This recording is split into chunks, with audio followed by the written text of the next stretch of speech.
Mga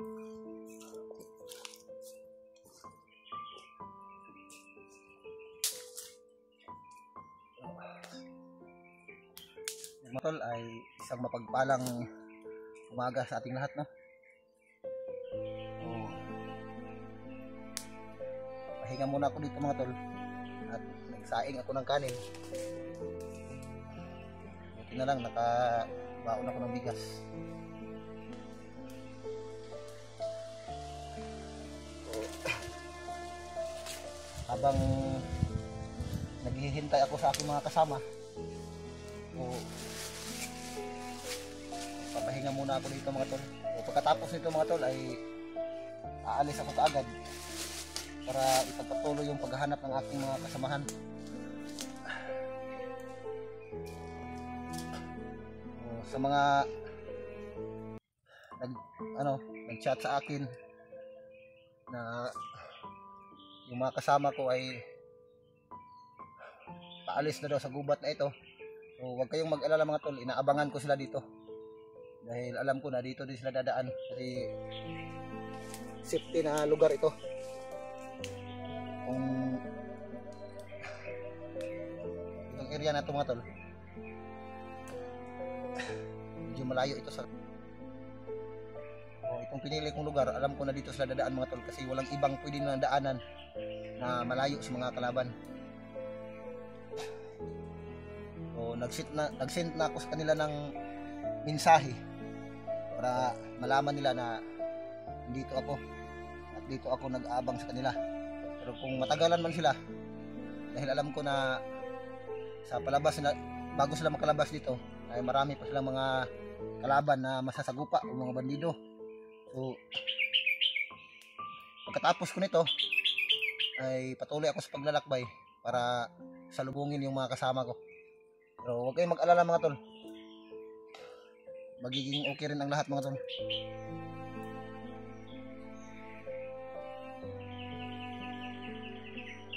So, dito akong tulog kagabi mga tol, dito sa likuran nito. Sumisid ako dyan sa ilalim ng damo, itong punong kahoy na ito, para hindi ako makita kung sakaling may dumaan. Dito ako nagtago sa ilalim. Kaninang madaling araw iniikot ko tong paligid. So, wala naman akong namalayan na kung ano-ano. Wala naman akong mga bandido na naririnig dito o nakikita. So safety itong lugar na to kasi malayo ito sa lugar kung saan kukuta yung mga bandido mga tol. Pero hindi pa rin tayo maging kampante kahit ganito yung sitwasyon dito. Patuloy pa rin ako sa pagmamasid kasi tripling ingat ko talaga dito mga tol. So, bago ako alis dito, mag-agahan muna ako mga tol. Kahapon nagsaing ako kahapon hindi ko natapos. Biglang may dumating na gumagapang. So dito sa paligid hindi na nila ako makikita dito mga tol. Kasi may mga patibong din akong inilagay dito sa paligid mga tol. Kung sakaling may lumapit ng mga bandido na dumating ay malaman ko kaagad dahil may mga inilagay ako na ako lang nakakaalam.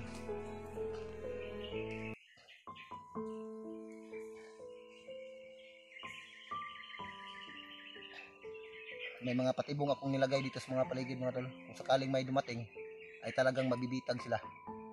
O may mga bago na inilagay ko para kung sakaling dumaan man sila ay matali yung mga paan nila itaas doon sa punong kahoy para silang ibon kung mahuli nun.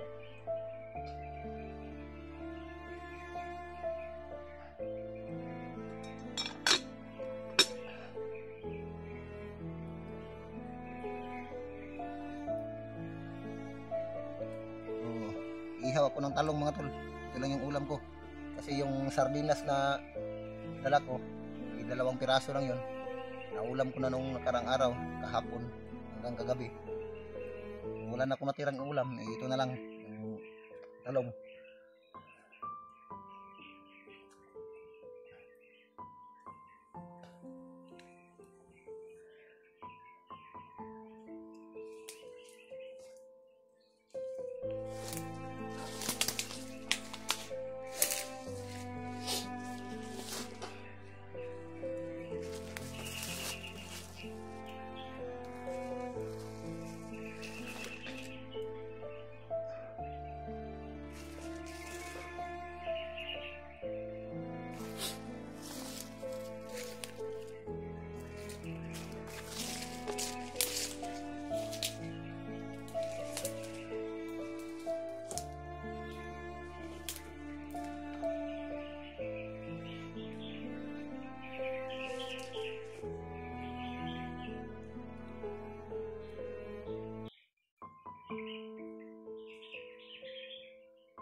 So yun mga tol, sa karagdagang kaalaman, kasi may nagmensahe kasi sa akin yung mga iba nating, yung mga giliw nating manonood, na gusto nila na pauwiin muna ako. So salamat po sa care ninyo tungkol sa akin, dahil daw yung mga kasama ko, sila Remart, yung bayaw ko, sila Julio, AG, pati na rin yung asawa ni Dave, si Dimple, na pababa na daw sila. Pero nung tiningnan ko yung upload nila, ay hindi pa sila nakalabas dito sa kagubatan mga tol. Kaya yun, aabangan ko sila dito. Kung hindi man kami magkita dito mga tol, kung sakasakali mang makalabas sila dito na hindi kami magkita, so doon na ako bababa mga tol.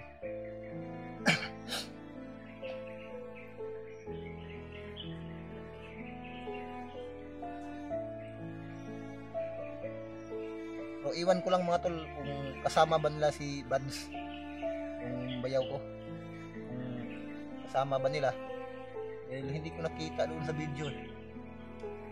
So hindi kasi lahat ng upload nila na natingnan ko, kasi kay Remart lang yung tiningnan ko na upload, kaya yung video niya lang kasi yung natingnan ko mga tol. Pero hindi ko na panood na hindi ko natapos pinapanood dahil sa sitwasyon ko dito. Pero sa pagkakaalam ko si Buds ay hindi nila kasama.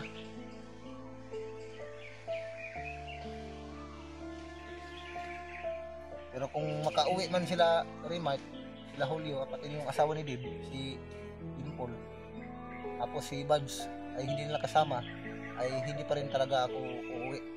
Hahanapin ko pa rin si Buds kung sakasakaling hindi nila nakasama pa uwi.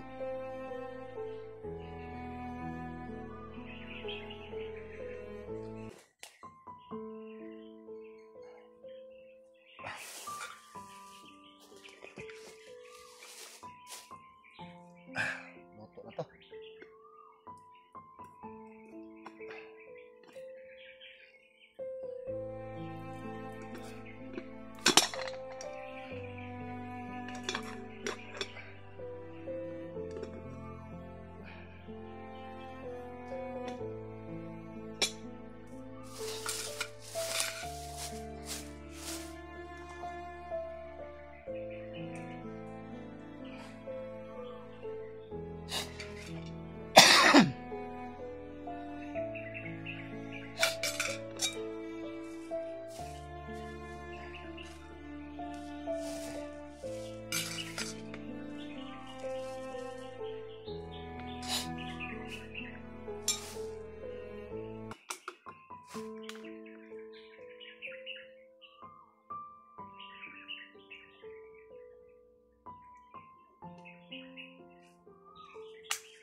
Kain tayo mga tol. Katapos ko nito mga tol ay aalis ako kaagad dito.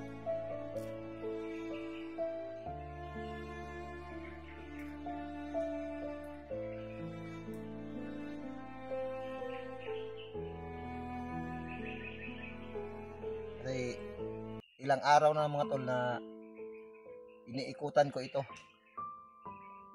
Mula doon sa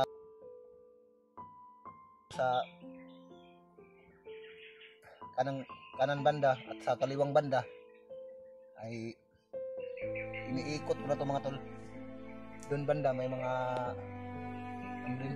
may mga nakaabang na mga bandido. Pero dito masyado wala, dito sa kanan.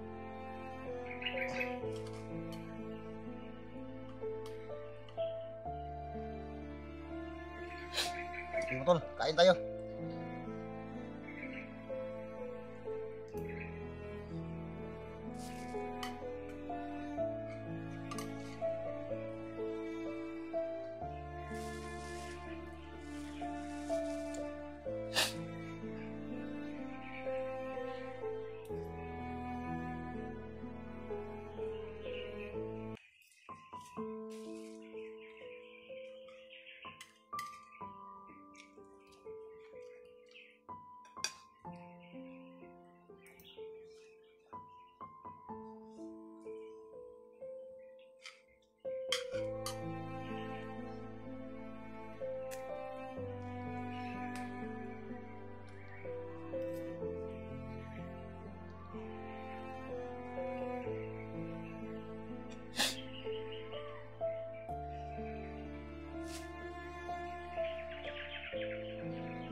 Buti na lang mga tol ay nakababa ako nung nakaraang linggo, nung kaarawan ng aking asawa.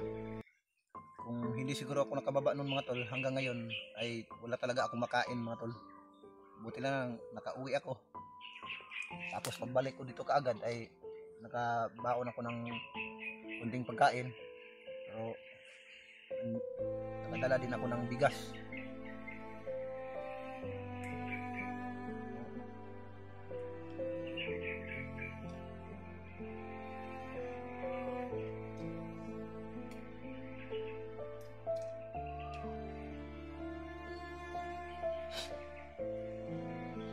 Pero yung bigas na dala ko mga tol ay sakto lang talaga sa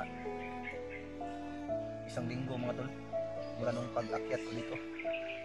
Kasi 1 kilo lang yung dala ko, kasi mabigat kasi kung ramihan ko pagdala yung bigas. So 1 kilo pinagkasya ko lang, may natira pa naman. Yung 1 kilo hindi pa man naubos.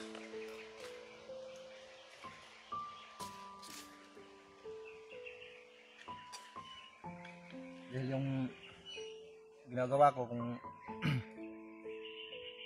tinitipid ko lang yung pagsaing ng bigas mo doon.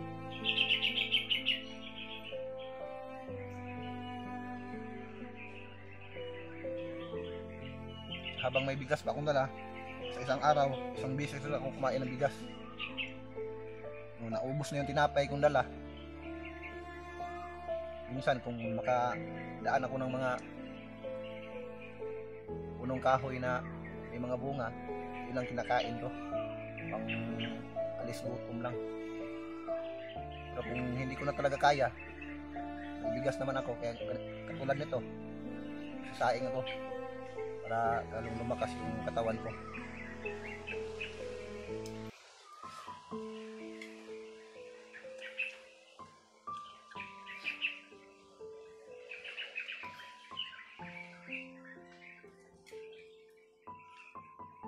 Pero hindi magtatagal mga tol, makikita rin kami dahil wala akong tigil sa paghahanap sa kanila. Kung makarinig ako ng mga putok, yun, nilalapitan ko, sinisilip ko kung nandun ba yung mga kasama ko. O malas nga lang minsan, makita tayo kaagad ng mga bandido, napaulanan tayo ng bala. So iniiwasan ko pa rin mga tol, maliban na lang kung nasa lubong ko mismo, nasa harapan ko na, doon na ako nakipag ano. Pero kung malayo sila, iniiwasan ko na lang, tumatakbo na lang ako.